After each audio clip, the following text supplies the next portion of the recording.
They were warned. Every star chart, every treaty, every whispered legend across the Orion Arm carried the same warning: do not cross into Terran space. But warnings mean nothing to empires that believe themselves invincible. The First Fleet came not with hesitation, but with banners of conquest. They expected compliance, or at worst, resistance quickly crushed. What they found instead was silence, empty systems, cold stars, and then something watching. For Terran space is not empty. It is haunted by a species the galaxy tried to bury, a people who know the price of survival better than any empire ever could. One human stands at the edge of that invasion, watching the Empire's ships break the line. He knows what comes next, because his ancestors wrote the warnings in fire and blood. The Empire thinks they are the hunters. They are about to learn what it means to trespass against humanity. So the question remains, when the dust clears, will there be anything left of the Empire at all? My name is Captain Elias Rourke. On most days, my life was routine, if you can call patrolling the edge of Terran space routine. My ship, the Aegis, wasn't glamorous. No sprawling dreadnought, no towering flagship, just a lean, stubborn frigate, built for speed and survival rather than prestige. The crew was my family. 30 men and women who knew the silence of deep space as well as I did. We rotated long watches, traded old Earth stories, and drank recycled coffee so bitter it felt like punishment. To the untrained eye, it was boring. To us, it was the sacred duty of guardianship, because we knew what lay beyond our borders. Every Terran child grows up with warnings whispered like prayers. Our silence is our shield. Our space is forbidden. Cross it and awaken the storm. Some thought it superstition. I didn't. My grandfather fought in the Scour Wars. He told me, in that quiet way veterans do, that the galaxy had only seen fragments of what humanity could do, and that was enough to terrify them into signing the Accords. So I lived my life on the edge, watching, waiting, hoping the Empire's arrogance would never test us. But hope rarely survives contact with history. The Empire was vast, arrogant enough to believe the stars themselves bent to their banners. They'd crushed entire civilizations, silenced rebellions, erased species like footnotes in their conquest logs. To them, Terran space was a tempting mystery, unclaimed, silent, and, worst of all, defiant by omission. The day began like any other, a long-range scan, a patrol path etched across barren systems. My crew trading jokes, arguing over card games, laughing the kind of laughter that comes easy when danger feels distant. Then the alarm struck. 3 contacts. Imperial transponders, confirmed. War cruisers, bigger than anything my ship could dream of fighting. They weren't probing the edge. They weren't testing our resolve. They were crossing. For a moment, the bridge went silent. My helmsman, a woman named Kayla, whispered, "They can't be that stupid." But they could, and they were. As their cruisers pushed past the border, I felt the weight of history settle on my shoulders. The treaties, the warnings, the legends, all of it being ignored, erased by the arrogance of a people who had never truly tasted consequences. I thought of my grandfather, of the scars he carried, of the fire in his eyes when he spoke of defending Earth. I realized then that this wasn't just another patrol. This was the day the silence ended. The Empire believed they were marching into empty territory, ripe for conquest. But Terran space was no void. It was a wound that never healed, a scar that still bled beneath the stars. And humanity had sworn that if anyone trespassed again, the galaxy would remember what we were capable of. So I watched their cruisers vanish deeper into forbidden space, and I whispered a prayer. Not for us, for them. Because the Empire had just awakened something far older, far more dangerous than they could possibly comprehend. And soon, they would learn what it means to trespass against humanity. The Imperial fleet didn't creep into Terran space. It thundered. Their war cruisers cut across the void like blades of light, leaving gravity wakes that rattled the sensors of every Terran patrol. Their commanders weren't cautious. They were triumphant. To them, this was the first step in folding humanity into their endless empire. To me, it was the sound of chains being broken.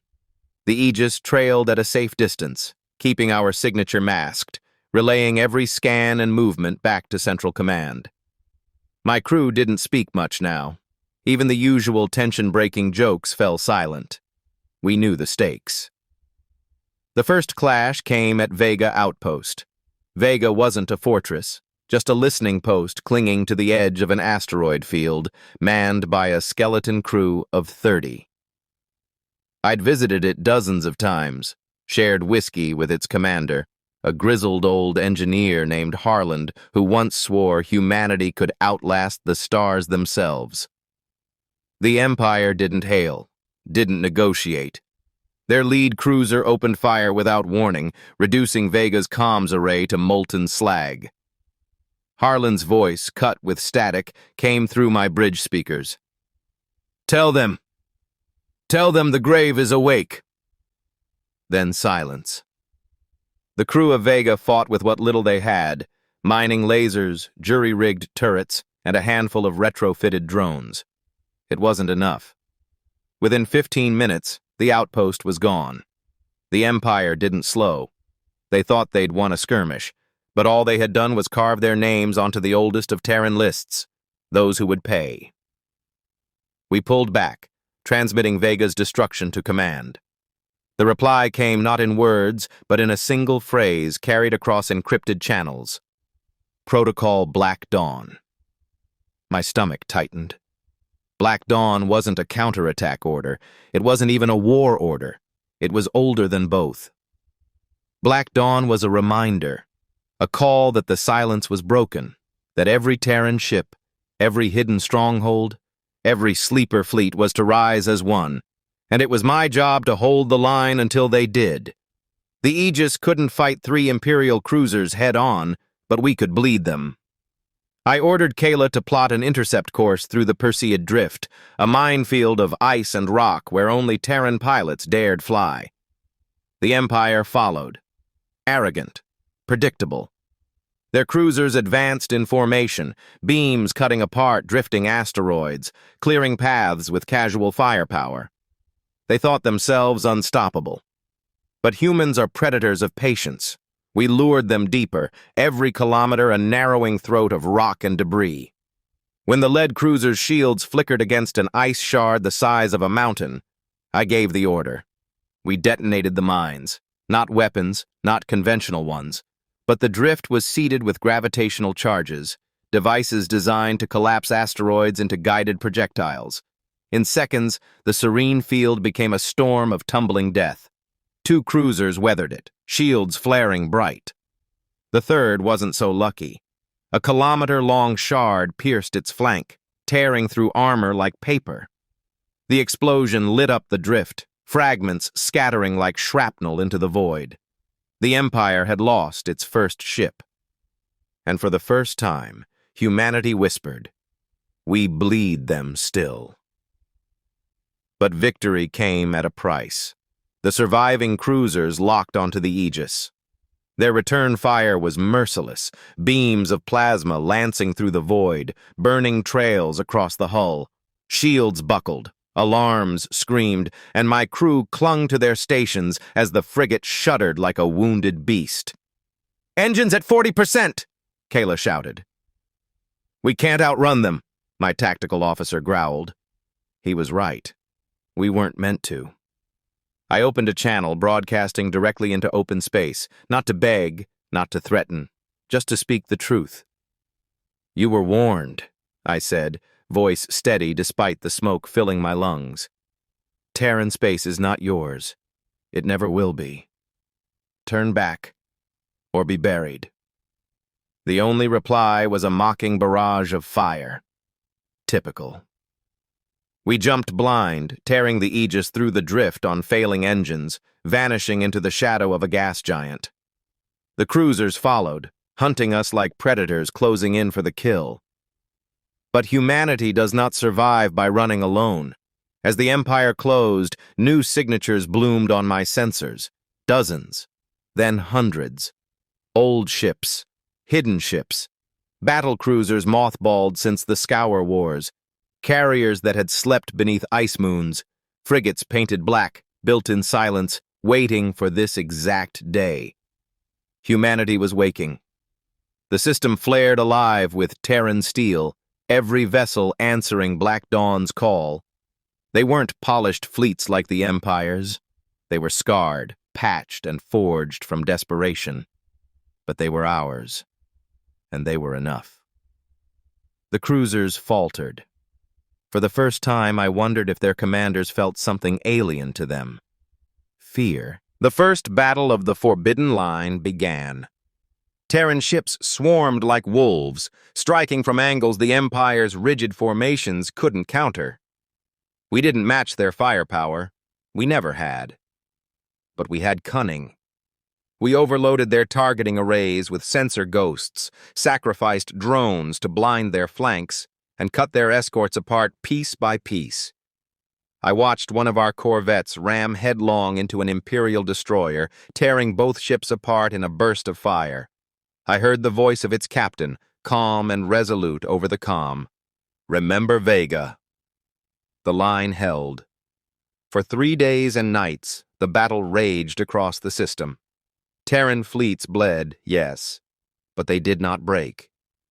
For every ship we lost, another rose from hidden docks, from long-forgotten reserves, from colonies the Empire thought too poor to matter.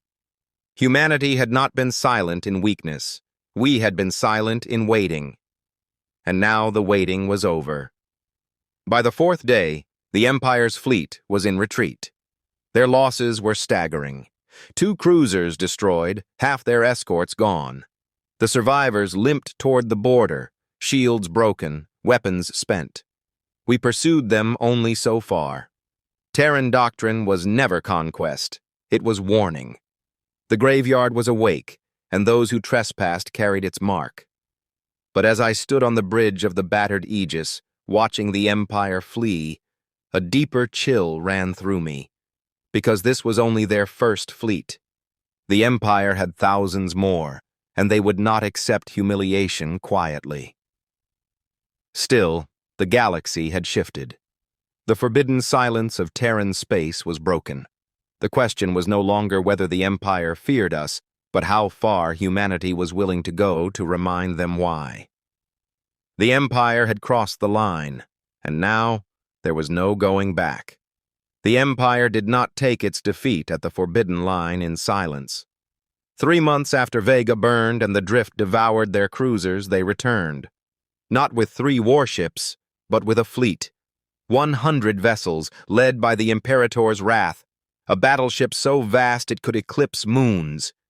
They came to erase us, to bury humanity forever beneath their banners. And for a moment, staring at the endless storm of ships blotting out the stars, I wondered if they could succeed. The Terran fleets were awake, yes, but ragged. We were outnumbered 10-1, our ships scarred from the first battle. The galaxy watched from the shadows, waiting to see if humanity would finally break. On the bridge of the Aegis, silence hung heavy. Every eye was on me. Every life in Terran space waited on what we would do. So I gave the only order that mattered. Hold the line. The second battle began in fire. Imperial warships advanced in flawless formations, walls of plasma burning holes through our ranks. Terran corvettes fell by the dozen, carriers crippled, frigates shattered. But we did not scatter. We did not retreat. We fought like wolves, darting, bleeding them from the edges, forcing them to waste volleys on shadows and sensor ghosts. Every human ship that fell bought time for the others. Every sacrifice tore another strip of pride from the Empire. And still, they came. The Imperator's wrath pushed forward, its guns carving apart whole squadrons with each volley. It was more fortress than ship, layered shields, hull plated in alloys we'd never seen. No Terran weapon could touch it. Unless... "Captain," Kayla said at my side, voice steady though her hands trembled. "We can't break that thing." I stared at the tactical readouts, the carnage unfolding. She was right. The Wrath was untouchable, unless we used the one weapon Terran Command had sworn would remain sealed. On my command console, behind layered encryptions, lay Protocol Ashes, the last card. A weapon born in humanity's darkest war, a sun killer. It wasn't designed for victory, it was designed for message. If we used it, the galaxy would remember us not just as survivors, but as executioners. I thought of Vega, of Harlan's last words. "The grave is awake." Perhaps that was enough. The Wrath bore down on us, its guns charging for a final volley that would shatter our defenses once and for all. I keyed the command. "Protocol Ashes, arm it." Gasps filled the bridge. My crew knew what it meant. None protested, none refused. They only worked, hands flying across consoles, sealing the fate of every soul in the system. The Ashes charge built in our forward bay. It was not sleek, not elegant. It was a weapon of desperation, an artificial singularity wrapped in Terran ingenuity. To unleash it was to gamble with the fabric of space itself. As the Wrath loomed, Kayla whispered, "This is madness." "No," I said. "This is humanity." We fired. For a heartbeat, nothing happened. The singularity charge slipped from our bow like a shard of black glass, silent, unremarkable. The Wrath's shields flared, preparing to absorb yet another futile strike. Then the void tore open. The singularity bloomed, not a fireball, but a wound. Reality itself bent inward, light curving, metal shrieking as space folded like paper. The Wrath's shields buckled, collapsed, and the colossal ship began to scream. Not its crew, its hull. Metal groaned like thunder as the singularity dragged the battleship inward, peeling it apart piece by piece. Thousands of tons of Imperial pride crumpled like ash. The galaxy's mightiest warship vanished into the wound we had torn in the stars. And when the singularity collapsed, leaving only silence and drifting fire, humanity still stood. But victory was not triumph. The Ashes blast had gutted half our fleet. The Aegis itself was crippled, hull fractured, engines failing. My crew clung to consoles as alarms howled, as if the ship's death cries joined those of the Wrath. On the view screen, the surviving Imperial fleet faltered. They saw their god ship consumed, their formation broke. And for the first time in recorded history, the Empire retreated. They fled Terran space, not beaten by numbers, not conquered by strategy, but by a truth they could no longer deny. Humanity was not prey. Humanity was not weak. We were the line they should never have crossed. As the remnants of the Empire fled, I stood on my shattered bridge and whispered the words my grandfather once told me. "We are the graveyard. We are the storm." The silence that followed was not emptiness. It was awe. The galaxy would never forget this day. But neither would we. For the question hung heavy in every Terran heart. If this is what it takes to be safe, what will we become? The stars were quiet. For the first time in months, Terran space was silent, not because of fear, but because of awe. The Empire's retreat left a void, and in that void, humanity breathed. Slowly, deliberately. The cost was high, ships broken, colonies scarred, and hundreds of lives lost. But the message had been delivered. Terran space was forbidden. Not by treaties, not by treaties alone, but by a species that refused to bow. Captain Elias Rourke looked out at the shattered remnants of the Imperial fleet, floating like husks in the black. It was a sight both terrifying and beautiful, a reminder that even the mightiest can falter when faced with ingenuity and unyielding courage. "Is it over?" Kayla asked quietly. I shook my head. "No, nothing like this is ever over. But for now, we survived. And that is enough." For humanity, survival had always been more than existence. It was defiance. It was hope. It was a promise written into the very DNA of our species that no matter the odds, no matter the enemies, we endure. Across the galaxy, whispers began to spread. Systems that had once cowered before Imperial fleets now dared to remember humanity, not as a threat, but as a force of reckoning. The stories of the Forbidden Line, of the Ashes, of ships that rose from hiding to defy impossible odds, became legend. And yet, the lesson was simple. Humanity did not need to conquer to command respect. We needed only to survive, and to show the universe the price of trespass. Back on the Aegis, my crew tended the wounded, repaired the systems we could, and mourned the friends we could not. In the midst of exhaustion, there was laughter, too. Quiet, stubborn laughter. The kind that survives when hope survives. I walked to the observation deck, staring at the stars. They seemed unchanged, indifferent, infinite. Yet I knew they had shifted in meaning. The Empire had learned something they could never unlearn. That the humans they thought soft, weak, and compliant were neither. That Terran space was more than empty void. It was the cradle of a species capable of miracles, of horrors, of brilliance beyond calculation. And now, the galaxy would remember. Children on distant colonies would grow up hearing of the day the Empire was humbled by a handful of humans in a fragile frigate. Scholars would debate the tactics of Black Dawn. Poets would sing of the ashes. But beneath every story, beneath every lesson, there would be one truth. Humanity never bows. Somewhere in the darkness, the Imperial fleets plotted, their leaders furious, their pride wounded. They would return someday, perhaps with more ships, more weapons, more firepower. But we would be ready. Humanity had remembered what it meant to fight as one, to strike with brilliance, to endure with patience. And that, more than shields, more than weapons, more than treaties, was our greatest power. I closed my eyes for a moment and whispered a promise to the generations that would come after.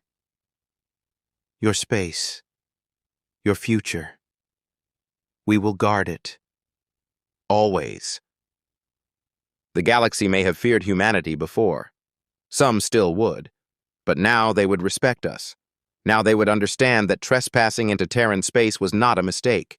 It was a decision that would echo for centuries.